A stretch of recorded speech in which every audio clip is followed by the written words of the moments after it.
উৎসবমুখর পরিবেশে গাইবান্ধা জেলার প্রেস ক্লাবের দ্বিবার্ষিক সম্মেলন অনুষ্ঠিত হয়েছে। সম্মেলনের প্রথম অধিবেশনে সংগঠনের সভাপতি শেখ হাবিবুর রহমানের সভাপতিত্বে এবং সাধারণ সম্পাদক মোহাম্মদ রাহুল ইসলামের সঞ্চালনায় বক্তব্য রাখেন সিনিয়র সহ সভাপতি মোহাম্মদ নুরুল ইসলাম সহ অন্যান্য নেতৃবৃন্দ।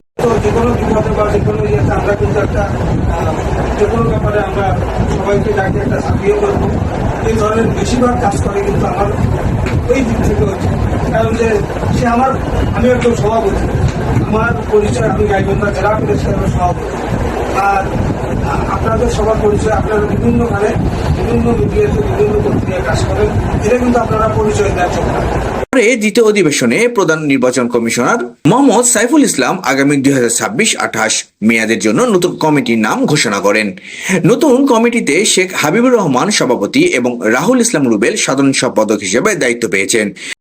বিভিন্ন কারণে আমাকে পরিবারের সাথে আমাকে ছেড়ে বলে এক সময় তখন বাবু একটু আগে বলছিলেন কয়েকটা নাম, এই নামগুলোই কিন্তু এখানকার প্রথম থেকেই এই নামগুলো চলে আসছে। সেখান থেকে আমি অনেকটা দূরত্ব আমার চলে আসে, কারণ নিয়মিত ক্লাবে আসতে পারি না, অথবা যেভাবে আগে প্রোগ্রামগুলো আমরা দেখতাম বা যেভাবে প্রোগ্রাম করতাম বা জেলা পুলিশ। কমিটির অন্য শীর্ষ পদগুলোতে রয়েছেন সিনিয়র সহসভাপতি মোহাম্মদ নুরুল ইসলাম, সহসভাপতি শাহ আহসান হাবিব চৌধুরী উত্তম ও আসাদুজ্জামান আশিক, যুগ্ম সাধারণ সম্পাদক মোহাম্মদ রানা সরকার, আমজাদ হোসেন ও ফয়সাল রহমান জনি এবং সাংগঠনিক সম্পাদক মোহাম্মদ হারুন রশিদ হারুন। এছাড়াও কোষাধ্যক্ষ মাইদুল ইসলাম ও প্রচার সম্পাদক রিফাতুন নবী রিফাত সহ বিভিন্ন সম্পাদকীয় পদে আরও 10 জন এবং কার্যকরী সদস্য হিসেবে নির্বাচন করে এই পূর্ণাঙ্গ কমিটি গঠন করা হয়।